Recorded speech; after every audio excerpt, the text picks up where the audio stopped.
మొత్తానికి నిన్న బడ్జెట్ సమావేశాల సందర్భంగా అసెంబ్లీలో కొంత వాడివేడి చర్చ జరిగింది. ఆ చర్చ సందర్భంగా దూషణల కాడికి వెళ్ళిపోయింది. అయితే కోమటిరెడ్డి వెంకటరెడ్డి గారిని ఆఫ్ నాలెడ్జ్ అని చెప్పి హరీష్ రావు గారు అనడం, నువ్వు ఎత్తు పెరిగినవు మనిషివి కానీ నీకు బుర్ర పెరగలేదు, నువ్వు డమ్మీ మంత్రివి అని డమ్మీ అల్లుని అని చెప్పి ఆయన కూడా అనడం జరిగింది. ఎవరు మన హరీష్ రావు గారు అవి ఈయన అన్నాడు, ఆయన అన్నాడు. ఈ ఇద్దరి అంశం మీదనే నిన్న గట్టిగా చర్చ జరిగింది. అయితే బీఆర్ఎస్ పార్టీ అసలు బడ్జెట్ మీద మాట్లాడడానికి పెద్దగా వాళ్ళకాడ సబ్జెక్ట్ లేకపోయినప్పటికీ కూడా ఏదో మాట్లాడాలి కదా అనేటువంటి ప్రయత్నం చేసిరు. అయితే అదే స్థాయిలో కాంగ్రెస్ పార్టీ కౌంటర్కు దిగింది. అసలు గతాన్ని గడపారలేసి తొవి మరి గత స్కీమ్లలో జరిగినటువంటి గోల్మాలంతా తీసుకొచ్చి ముంగడబోసింది. ఇదంతా ఒక ఆసక్తికర పరిణామం. అయితే మరోవైపు అక్బరుద్దీన్ ఓవైసీని కాంగ్రెస్ పార్టీ బీఫామ్ మీద కొడంగల్ నుంచి పోటీ చేయాలని రేవంత్ రెడ్డి గారు ఆహ్వానిస్తే ఆయన నేను కొడంగల్కు రాను అని చెప్పిండు. మొత్తానికి ఉప ముఖ్యమంత్రిని చేస్తానని కూడా ఒక మాట చెప్పిండు. సో ఆ దోస్తాన మళ్ళా ఏదో చిగురించింది. ఇప్పుడు ఎంఐఎం పార్టీ కాంగ్రెస్ పార్టీ పక్షాన కనిపిస్తుంది. అవి 70, ఇవి ఒక 7, 77కు వచ్చింది అన్నట్లు లెక్క. వాస్తవానికి బీఆర్ఎస్ నుంచి కూడా రావాల్సిన వాళ్ళు కొంతమంది ఉన్నారు. మరి వాళ్ళు కూడా ఎప్పుడు వస్తారో ఏం కథనో తెలియదు. బడ్జెట్ సమావేశాలు అయిపోయినాక వస్తుండొచ్చు వస్తే. సో అటు మండల్లో కూడా అదే జరిగింది. ఈ బడ్జెట్ పైన చర్చ జరిగింది. అటు విపక్షాలు కానీ ఇటు మేము కానీ అంటే సబ్జెక్టు మీద మాట్లాడుకొని రావడం జరిగింది. సో మళ్ళా ఇక మాకైతే 2-3 రోజులు సెలవులు ఉన్నాయి. ఆ తర్వాత మళ్ళీ 31, ఆ తర్వాత 1-2 తారీఖులో బిల్స్ ఉన్నాయి. ఇది నిన్న అసెంబ్లీలో జరిగినటువంటి అంశం. అయితే కేసీఆర్ చీలుస్తా చెండాడుతా అన్నటువంటి కేసీఆర్ చెండు లేడు, చీల్చుడు లేడు, పత్త లేడు, అటెంకాలం రాలే. మళ్ళా ఏదో నామకే వాస్తే అట్లా వచ్చి సంతకం పెట్టి అవతల పడ్డాడు మొన్న. ఇక మళ్ళా అయితే ఇక రాలేదు. మరి వస్తాడన్న నమ్మకం కూడా లేదు. ఇక గదే కేసీఆర్ను మనం ఎప్పుడైనా చూడొచ్చు అంటే అసెంబ్లీలో కట్లొచ్చి జర ఇట్లా ఇంకొక 4 రోజుల తర్వాత వస్తే ఉన్నోళ్ళు కూడా పోతారని ఉన్నప్పుడే వచ్చిపోయింది అన్నట్టు. అంతే అక్కడ నరేంద్ర మోడీ గారిని కాంగ్రెస్ పార్టీ పార్లమెంట్లో ఇండియా కూటమి సభ్యులు కొంత ఇబ్బంది పెడుతున్నట్టు సందర్భంలో అట్టేట పెడతారనేటువంటి ఉద్దేశంతో వచ్చినట్టుగా అనిపించింది కేసీఆర్ గారు మొన్న అసెంబ్లీకి. మార్నింగ్ న్యూస్లో వెలుగు దినపత్రికలో ఉన్నటువంటి ప్రధానమైనటువంటి వార్తలు చూద్దాం. ఇవాళ బోనాలు మళ్ళీ హైదరాబాద్లో ఉన్నట్టునే జోరుదారుగా. రాష్ట్ర కొత్త గవర్నర్గా జిష్ణుదేవ్ వర్మ నియమించిన రాష్ట్రపతి ద్రౌపది ముర్ము, తెలంగాణ కొత్త గవర్నర్గా జిష్ణుదేవ్ వర్మ నియమితులయ్యారు. రాష్ట్రపతి ద్రౌపది ముర్ము ఈ మేరకు ఆయనను నియమించారు. అలాగే 9 రాష్ట్రాల గవర్నర్లను నియమిస్తూ శనివారం ఉత్తర్వులు జారీ చేశారు. రాజస్థాన్ గవర్నర్గా హరిబాబు కిషన్ రావు బాగ్డే, సిక్కిం గవర్నర్గా ఓంప్రకాష్ మథూర్, జార్ఖండ్ గవర్నర్గా సంతోష్ కుమార్ గాంగ్వార్, ఇక అలాగే ఛత్తీస్గఢ్ గవర్నర్గా రమన్ దేకా, మేఘాలయ గవర్నర్గా సిహెచ్ విజయశంకర్ నియమితులయ్యారు. మొత్తానికి 9 రాష్ట్రాలకు కొత్త గవర్నర్లు నియమించారు. మన పాత గవర్నర్ పోయిండు, ఆయన ఇన్ఛార్జ్ ఉండే, ఇప్పుడు కొత్త గవర్నర్ వచ్చిండు. అయితే తమిళసై గారు మంచిగానే ఉండే కానీ మరి ఆ ఎన్నికల్లో పోటీ చేస్తా అని చెన్నై సెంట్రల్కి వెళ్ళిపోయింది, రాజీనామా చేసి కథమాటిపోయింది. ఇక ఆయన పోయింది. మళ్ళీ కొత్త ఇప్పటికి ఇద్దరు మారిరు. సిస్టమ్ ఆగితే బతకలేమా? ఈ సంచికతో పాటు 32 పేజీల దర్వాజా సప్లిమెంట్ని అందుకోండి అని చెప్పి వెలుగు దినపత్రిక దర్వాజా స్పెషల్ ఇచ్చింది. ఇక ఎయిర్ పిస్టల్ ఫైనల్లో మను బకర్, పారిస్ ఒలింపిక్స్లో ఇండియాకు తొలి రోజు మంచి ఆరంభమే లభించింది. స్టార్ షూటర్ మను బకర్ అద్భుతమైన గురితో ఫైనల్లోకి దూసుకెళ్లడం తొలి మెడల్పై ఆశలు పెంచిందంటూ ఒక వార్తను చూస్తా ఉన్నాం. మరి ఈ షూటింగే ఫస్ట్ రిజల్ట్ వచ్చేటువంటిది ఒలింపిక్స్లో, పారిస్ ఒలింపిక్స్లో. ఈ జట్లు పోయినాయి, మిగిలింది ఒక్క ఆమెనే అనుకుంటా నాకు తెలిసి అందులో.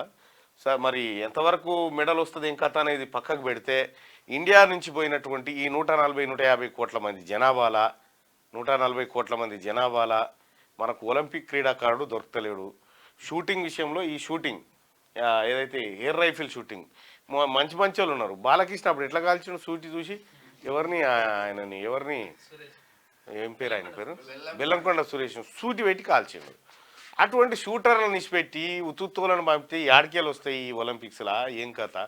ఇటువంటి వాళ్ళని పంపాలి. ఇంకా చాలామంది ఉన్నారు అట్లా కాల్చిన వాళ్ళు.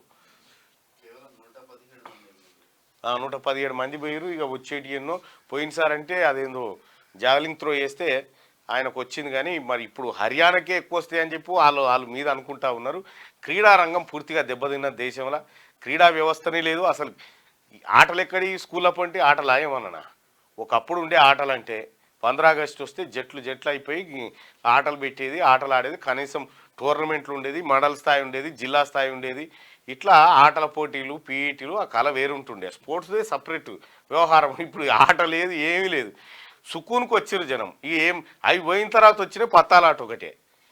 పత్తాలాట, ఆ తర్వాత ఈ గుండాట, ఇదేంది క్రికెట్ బెట్టింగ్ల ఆట, ఇగో గివి తప్ప ఇప్పుడు పాత ఆటలన్నీ పోయినాయి. మొత్తం సెల్ ఫోన్ల ఆటలే. ఇక అంకెల గారడి కాదు ప్రజా బడ్జెట్. బీఆర్ఎస్ లాగా పాలనను గాలికి వదిలేయం బట్టి నిత్యం ప్రజల్లోనే ఉంటున్నాం. ఓఆర్ఆర్ను అమ్మేసిండ్రు, ఛాన్స్ దొరికితే హైటెక్ సిటీని కూడా అమ్మేసేటోళ్ళు. అసాధ్యం అనుకున్న రుణమాఫీని చేసి చూపిస్తున్నాం. ఉద్యోగాలే కాదు ప్రిపేర్ అయ్యేందుకు కోచింగ్ ఇస్తాం. ప్రతి నియోజకవర్గంలో అంబేద్కర్ నాలెడ్జ్ సెంటర్లు పెడతామని వెల్లడి. అసెంబ్లీలో బడ్జెట్పై చర్చకు రిప్లై. రాష్ట్ర బడ్జెట్లో అంకెల గారడి కానీ భ్రమలు కానీ ఏమీ లేవని డిప్యూటీ సీఎం ఆర్థిక మంత్రి భట్టి విక్రమార్క అన్నారు. అన్ని వర్గాల అభ్యున్నతి కోసం, హామీల అమలు కోసం ఉన్నది ఉన్నట్టుగా జాగ్రత్తగా కూర్పు చేశామని చెప్పారు. ఇది ప్రజా బడ్జెట్, ప్రోగ్రెసివ్ బడ్జెట్. అత్యంత సామాన్యుడికి కూడా అర్థమయ్యేలా సరళమైన భాషలో ప్రవేశపెట్టాం. అన్ని వర్గాలకు ప్రాధాన్యత ఇచ్చాం అని పేర్కొన్నారు. గత బీఆర్ఎస్ సర్కార్ పాలనను గాలికి వదిలేసినట్టు తాము గాలికి వదిలేయబోమని, ఇచ్చిన హామీలను అమలు చేసి చూపిస్తామని స్పష్టం చేశారు. 5 ఏళ్లు ఆషామాషిగా గడిపేందుకు తాము అధికారంలోకి రాలేదని, ప్రజలకు సేవ చేయడానికి వచ్చామని చెప్పారు. 5 ఏళ్లు కాదు 10 ఏళ్ల పాటు, ఆ తర్వాత 10 ఏళ్ల పాటు అధికారంలో ఉంటామని ఆయన ధీమా వ్యక్తం చేశారు. బీఆర్ఎస్ లాగా సెక్రటేరియట్ ఎక్కడుందో కూడా తెలియనంతగా పాలనను సాగించబోమని, నియోజకవర్గాలకు వెళ్లి నిత్యం ప్రజల్లో ఉంటామని తెలిపారు. శనివారం అసెంబ్లీలో బడ్జెట్పై చర్చ సందర్భంగా భట్టి విక్రమార్క రిప్లై ఇచ్చారు. ఇక్కడ మాది అంకెల గారడి కాదు, ఇది కాదు, అది కాదని చెప్పి నిన్న విపక్షాలు లొలి పెడతా ఉంటే కాంగ్రెస్ పార్టీ కూడా, అధికార పక్షం కూడా. అయితే నాకు ఒక చిన్న డౌట్ ఏముందంటే, బడ్జెటేతర వ్యయం ఎట్లా సమకూరుతుంది గాతిరుగా? ఈ 30-40 వేల కోట్లు గతంలో కేసీఆర్ బడ్జెటేతర వ్యయం పెడితేనే ఆ భూమి ఈ భూమి అమ్మంగా వచ్చింది 20-25 వేల కోట్లే. ఈ 35-40 కోట్లు ఎట్లా తెస్తారో అర్థమైతలేదు. మరి అది నాకున్నటువంటి డౌట్.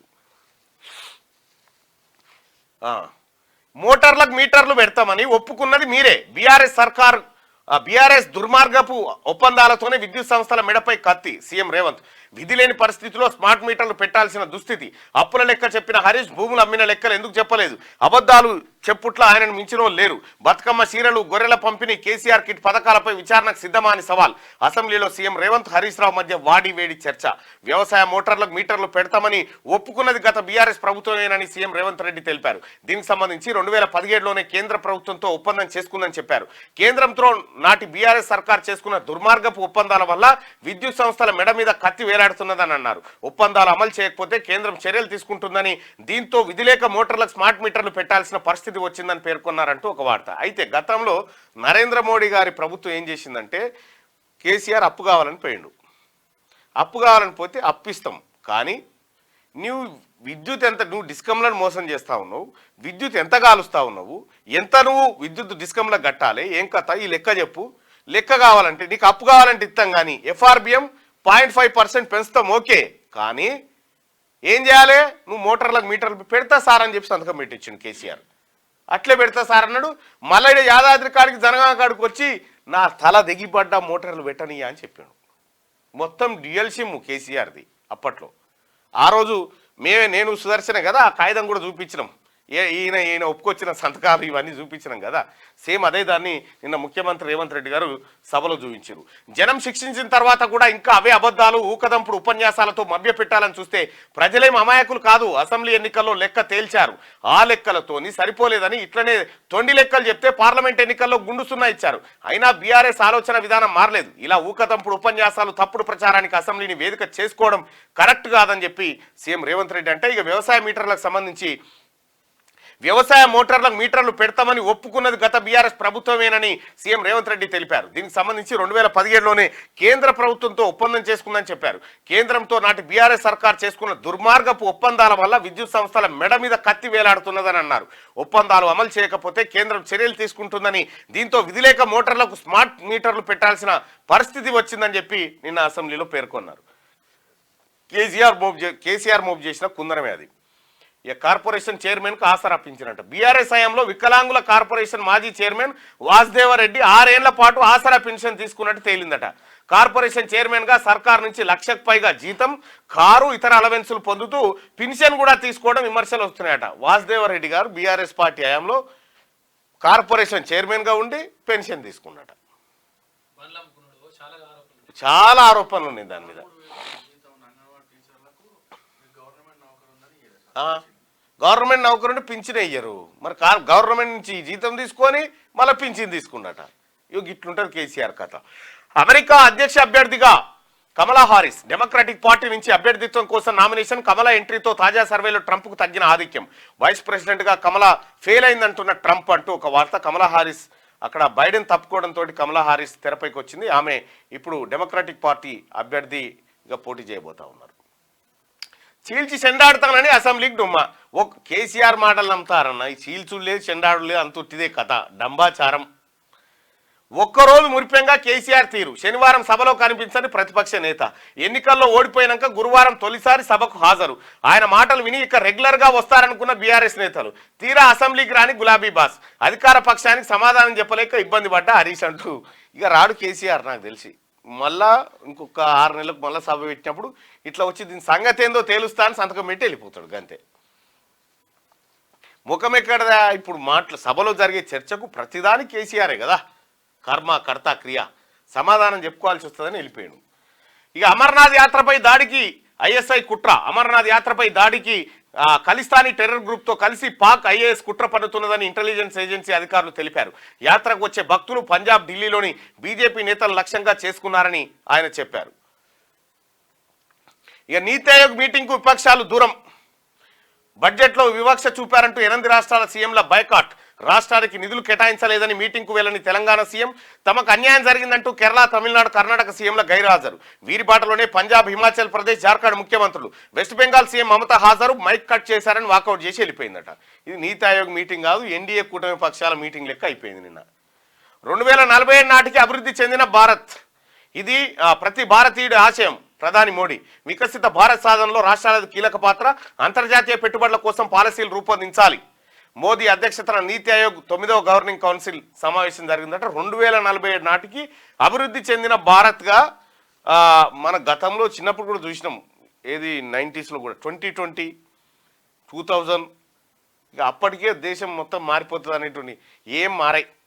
జనాలు ఉచితాలకు అలవాటు పడ్డని రోజులు ఈ దేశం మారది. జనానికి పని చేయించే శక్తిని ఇవ్వాలి ప్రభుత్వాలు. ఎల్లంపల్లి ఫుల్, ఏ క్షణమైనా గేట్లు ఎత్తే ఛాన్స్. ప్రాజెక్టుకు పైనుంచి భారీగా వరద. 20 టీఎంసీలకు గాను 17 టీఎంసీలకు చేరిన నీటి నిల్వ. మిడ్ మానేర్కు ఎత్తిపోతలు షురు. నంది పంప్ హౌస్ ద్వారా 12,931 క్యూసెక్కులు విడుదల. మొన్నటి వరకు వెలవెలబోయిన ఎల్లంపల్లి ప్రాజెక్టు ఉమ్మడి ఆదిలాబాద్ జిల్లాలో కురుస్తున్న భారీ వర్షాలు, గోదావరి వరద కారణంగా వారం రోజుల్లోనే నిండుకుండలా మారింది. ప్రాజెక్టు కెపాసిటీ 20.175 టీఎంసీలు కాగా శనివారం సాయంత్రానికి నీటి నిల్వ 17.375 టీఎంసీలకు చేరింది. పైనుంచి వస్తున్న వరద మరింత పెరిగితే ఏ క్షణమైనా గేట్లెత్తే అవకాశం ఉంది. ప్రస్తుతం క్యాచ్మెంట్ ఏరియా నుంచి 13,659 క్యూసెక్ల ఇన్ఫ్లో కొనసాగుతూనే ఉంది. ఒక గోదావరి కాదు, అటు కృష్ణా కూడా పరివాహకం పెరిగిపోయింది. అటు ఆల్మట్టి నుంచి, నారాయణపూర్ నుంచి, జూరాల నుంచి వరద వచ్చుడుతోటి ఈ శ్రీశైలం దాదాపుగా ఇవాళ 145 టీఎంసీలకు చేరింది. శ్రీశైలం మొన్న మేము దర్శనానికి పోయినప్పుడు 3 టీఎంసీలు 4 టీఎంసీలు ఉండే అలా 145 టీఎంసీలకు చేరింది. ఇప్పుడు జర నిండుకుండలే కనిపిస్తుంది. మొత్తం ఇంకో 215 టీఎంసీలు అంటే ఇంకొక 50-60 టీఎంసీలు నిండితే మొత్తం నిండుకుండలెక్క కనిపిస్తుంది. అప్పుడు ఇక సాగర్లకు ఇటు రైటు అటు లెఫ్ట్ 2 విద్యుత్ స్టార్ట్ అయిపోయింది. సాగర్లకు కూడా రిలీజ్ చేయబోతా ఉన్నారు. ఇంకా దేశం విదేశం, లోయలో పడిన కారు 8 మంది మృతి. జమ్మూ కాశ్మీర్లోని అనంతనాగ్ జిల్లా దక్సం ఏరియాలో ఓ కారు లోయలో పడింది. ఈ ఘటనలో ఒకే కుటుంబానికి చెందిన 8 మంది మృతి చెందారు. మృతుల్లో 5 చిన్నారులు, 2 మహిళలు కూడా ఉన్నారట. అయ్యో పాపం. ఇటు ఉప్పొంగుతున్న గోదావరి, భద్రాచలం వద్ద 53 అడుగులకు చేరుకున్న నీటి మట్టం. 3వ ప్రమాద హెచ్చరిక జారీ చేసిన ఆఫీసర్లంటూ ఇంకొక వార్తను చూస్తూ ఉన్నాం.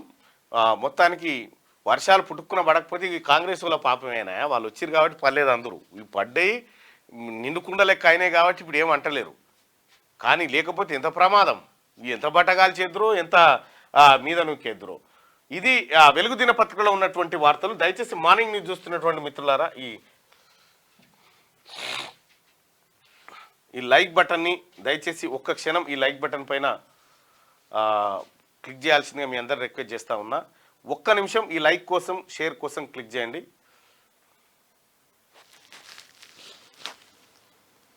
మళ్ళా రాజ్యాంగం ప్రకారం ప్రజాసభలకి ఓటు ద్వారా మా బ్రతుకులు మారుస్తారని మిమ్మల్ని పంపిస్తే మా జీవితం కోసం జస్ట్ 9 సెకండ్స్ అసెంబ్లీలో ఆర్టిజన్ల గురించి మాట్లాడడం రాష్ట్రానికి వెలుగులు ఇస్తున్నాం. తప్పకుండా మాట్లాడుతాం, తప్పేముంది. మీరేం వరి కాకుర్రి. తిన్మార్మలన మాట్లాడతాడా లేదా, బరాబర్ అన్నీ మాట్లాడతా, నేను అన్నీ మాట్లాడతా. ఇంకా ఏమన్నా ఉంటే కూడా ఇలా పెట్టుర్రి, ఖచ్చితంగా చూసుకుంటా. దయచేసి మార్నింగ్ న్యూస్ చూస్తున్నటువంటి మిత్రులారా ఈ లైక్ బటన్ మాత్రం ఖచ్చితంగా క్లిక్ చేయాల్సిందే మీ అందరు రిక్వెస్ట్ చేస్తా ఉన్నారండి.